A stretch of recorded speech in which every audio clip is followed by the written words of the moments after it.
Doña pues uno va con los vecinos allá, algunos recogen implementos, me llenaron va allá.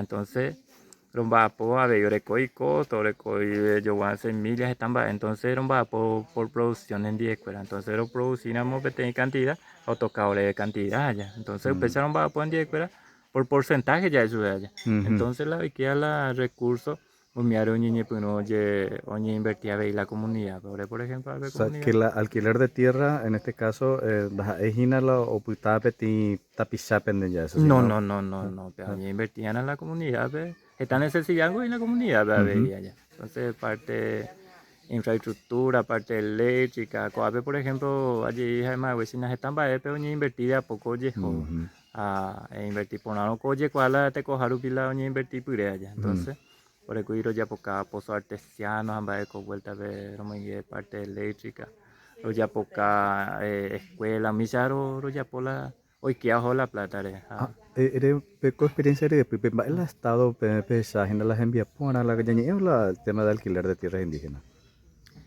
Alla estado go orengo cuan ite orego llegó por la hacha vengo la comunidad habe oye hay veces oye conceptua vai con la alquiler allá Mm, muchas veces tengo por ley a ver y tú y la ñeñe ujú. pero go y profundo allá Sí.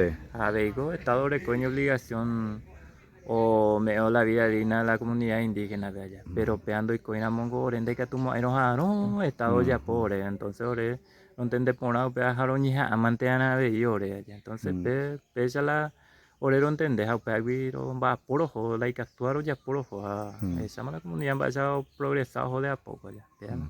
Nee.